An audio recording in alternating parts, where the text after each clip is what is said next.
সুপ্রিয় বাবু প্রাইমারি স্কুলের শিক্ষক। বাড়ি থেকে বিদ্যালয়ের দূরত্ব 5 কিলোমিটার। একদম নির্জন রাস্তার উপর দিয়ে যেতে হয় তার স্কুলে। বাড়ি থেকে স্কুলে যাওয়ার রাস্তায় কোনো রকম যানবাহন ছিল না। সুপ্রিয় বাবু ভালো মানুষ। প্রায় প্রতিদিন ওনাকে কেউ না কেউ বাইক অথবা সাইকেলে লিফট দিয়ে দিতেন। ভাগ্য খারাপ হলে সেদিন 2 পায়ের উপর ভরসা ছাড়া কোনো উপায় থাকে না। এত নির্জন জায়গায় কেন যে সরকার স্কুল খোলে? রোজ সকালে স্কুলে বের হওয়ার আগে সুপ্রিয়বাবু এটাই মনে করেন। একটু একটু করে পরিশ্রমের টাকা জমিয়ে সুপ্রিয়বাবু একটা ব্যাটারি সাইকেল কেনেন। সাইকেল কেনার পরেই তিনি শপথ নিলেন, প্রতিদিন কাউকে না কাউকে লিফট দেবেন, কাউকে মানা করবেন না।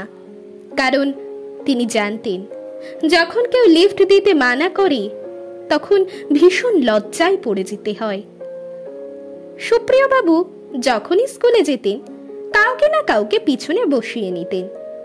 ফেরার সময়ও যে কোনো মানুষকে লিফট দিতেন। একদিন স্কুল থেকে ফেরার পথে একজন অচেনা ব্যক্তি হাত দেখান।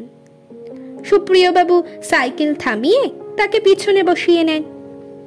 কিছু দূর যাওয়ার পর অজ্ঞাত পরিচয় মানুষটি সুপ্রিয়বাবুর পিঠে ছুরি ঠেকিয়ে বলে, কাছে যত টাকা আছে আর এই সাইকেল আমাকে দিয়ে দাও, না হলে তোমাকে মেরে ফেলবো। সুপ্রিয়বাবু ভীষণ ভয় পেয়ে গেলেন। টাকা পয়সা তেমন কিছু ছিল না, কিন্তু অনেক কষ্ট করে সাইকেলটা কিনেছিল। শেষে ওটা দিয়ে দিতে হলো।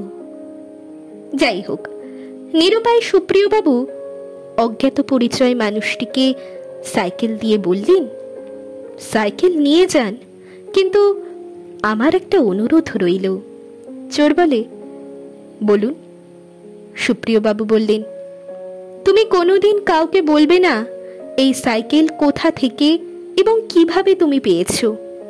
আমিও থানায় রিপোর্ট করব না। চোর আশ্চর্য হয়ে বলল, কিন্তু কেন? সুপ্রিয়বাবু বললেন, দেখো এই রাস্তা নির্জন, এমনিতেই সবাই ভয়ে ভয়ে চলাফেরা করে। তারপর সবাই যদি জানতে পারে এই রাস্তায় সাইকেল ছিনতাই হয়েছে, তাহলে কেউ আর কাউকে লিফট দেবে না। চোরের মায়া হলো, ভাবল সুপ্রিয়বাবু সৎ এবং সজ্জন মানুষ, কিন্তু পেট তো আর তা শুনবে না। সাইকেল করে চোর চম্পট দিল। পরের দিন সকালে সুপ্রিয়বাবু দরজা খুলে দেখেন দরজার সামনে তার সাইকেল রয়েছে। সুপ্রিয়বাবু খুব খুশি হয়ে গেলেন। কিছুটা আশ্চর্য হয়ে সাইকেলের কাছে গিয়ে দেখেন সাইকেলের কেরিয়ারে একটা কাগজ রয়েছে। কাগজে লেখা, মাস্টার মশাই, এটা ভাববেন না যে আপনার জ্ঞানগর্ভ কথা শুনে আমার মন বিগলিত হয়ে পড়েছে। আপনার সাইকেল নিয়ে প্রথমে চোরাইমাল খরিদারকারীর কাছে গেলাম। উনি দেখেই বললেন, আরে এটা তো মাস্টার মশাইয়ের সাইকেল না? বললাম, হ্যাঁ ঠিক বলেছেন, মাস্টার মশাই আমাকে বিশেষ কাজে বাজারে পাঠিয়েছেন বলে তৎক্ষণাৎ সেখান থেকে চম্পট দিলাম। সারাদিন কিছু খাওয়া হয়নি, মিষ্টির দোকানে কিছু খেতে গেলাম। দোকানদার বলল, আরে মাস্টার মশাইয়ের সাইকেল নিয়ে কোথায় করছো? বললাম, হ্যাঁ মাস্টার মশাইয়ের বাড়িতে অতিথি এসেছে, তাই মিষ্টি কিনতে এলাম। রাস্তায় যার সঙ্গে দেখা সেই বলছে, মাস্টার মশাইয়ের, দেখো দেখো। ভাবলাম এলাকার বাইরে কোথাও গিয়ে বিক্রি করতে হবে। এলাকার বর্ডারে পুলিশ চেকিং চলছিল। পুলিশ বলল, আরে মাস্টার মশাইয়ের সাইকেলটা নিয়ে কোথায় চলেছো? পুলিশ আমার দিকে তেড়ে আসছে দেখে কোনো রকমে সাইকেল নিয়ে চলে এলাম। পুলিশের হাতে ধরা পড়লে আমার 12টা বাজিয়ে দিত। মহাশয়, এটা আপনার সাইকেল নাকি মুকেশ আম্বানির ফরচুনার সেটাই বুঝতে পারলাম না। গোটা এলাকার মানুষ চেনে এটা মাস্টার মশাইয়ের সাইকেল। আপনার জিনিস আপনার কাছেই রেখে গেলাম। এটা চুরি করে কত মারাত্মক ভুল করে ফেলেছি আপনাকে বোঝাতে পারবো না। এই ফুলের খেসারত বাবদ আপনার সাইকেলে একটা ব্যাটারি টর্চ লাগিয়ে দিলাম। আপনার রাত হলে আসতে আর অসুবিধা হবে না।